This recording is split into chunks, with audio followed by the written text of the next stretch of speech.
If we could, as Jewish communities, in Sydney and in Melbourne and Perth and in Boston and in Philadelphia and Los Angeles and Chicago and Jerusalem and Tel Aviv and Haifa, even in Eilat, if we could, as Jews all over the world, begin to have conversations as to why the Jews need a state, and what the state is about, and what the state is for, our conversations about how to protect Israel's moral character and Israel's security would not devolve into you're a non-Zionist and you're a Neanderthal.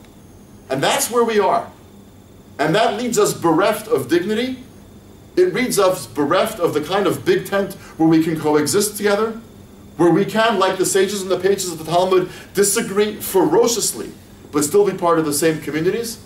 It leaves us intellectually impoverished relative to the richness that Jewish life has always been.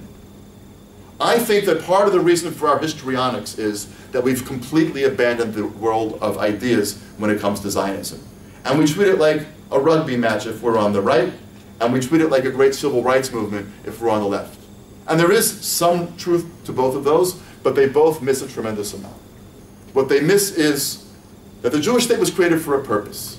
And it's quite possible that 70-ish years after the Zionist train really got out of the station, and 60-something years after the actual creation of the state, it's quite possible that we need to reinvigorate the conversation about that purpose. That's okay. Revolutions go through phases, and Zionism is still a revolution. Zionism is still about changing the realities on the ground. Israel is far from a perfect country, and Israel is far from a failed country. It's an extraordinary country with many faults. Like many other extraordinary countries on the face of the planet, this one included.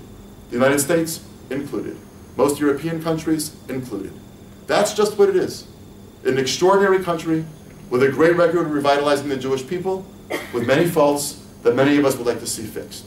I propose to you that we can actually engender exactly the kind of conversation among the Jews and between the Jews and others as to how Israel ought to proceed if we leave the histrionics aside, if we move beyond the politics and move beyond the bumper stickers and recreate the kind of conversation that the Zionist idea volume 2 would ultimately have to be filled with. I suggest to you that our children and our grandchildren will be drawn to that conversation.